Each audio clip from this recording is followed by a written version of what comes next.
My company, Ivy Creek, it's a landscape design and construction firm. It is a very asset heavy business. So we need machinery, we need trucks, we need trailers. Right now, I think we have an F550, two F250s, an F150. We have a Honda HR-V for sales. We have a box truck. And then we have a full-size skid steer, two mini skid steers, a mini excavator, like 3 mowers, stand-on aerator, and I'm sure I'm missing some stuff, along with the 2 dump trailers, the flatbed trailer, the enclosed trailer, the open landscape trailer, and I'm sure I'm probably forgetting another trailer, but obviously it's a very asset-heavy business. And so for those that are faint of heart, right, that don't truly have the entrepreneur willing to take a risk, do not get in an asset-heavy business, because I think in equipment we have about $500,000 in debt, which is due every single month, no matter if you got that money or not. So if you do not have a stomach for a risk, do not get an asset-heavy business. For financing, when it comes to all the assets that I'm referencing to, it's a little bit of a mix. More specifically, a lot on the asset side, especially when it comes to equipment or machinery. Most of the financing has came specifically from that dealer that we've gone to.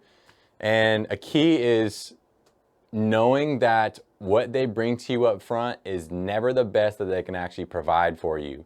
To give you a specific example, I believe it was on the most recent Ford F-250 that we bought. It was obviously going through COVID, and obviously like rates and everything were going kind of through the roof.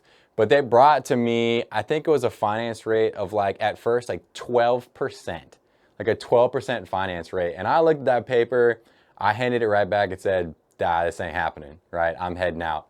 And so lo and behold, I ended up saying, hey, like, I want you to bring me the actual rate the bank's bringing to you, because I guarantee you I could get 3%.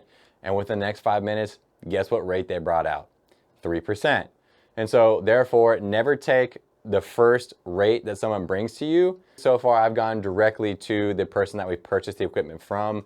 Some people kind of go through different financiers themselves when it comes to, like, let's give you an example, Ford. Right, they might work with Truist, Ally Bank. Obviously, they have their own financing that they provide, and they try to search around to get you the best rates, depending on like what you want to put down in your months. But I've always chosen their direct financing, and I've always talked everybody down.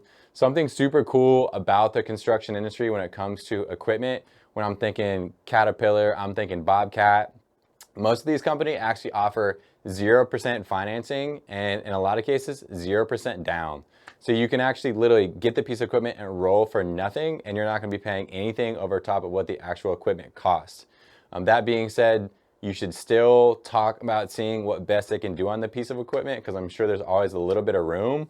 But that's been something that's very beneficial to people in the construction industry. Thank you, Caterpillar, and thank you, Bobcat, for that. That's awesome.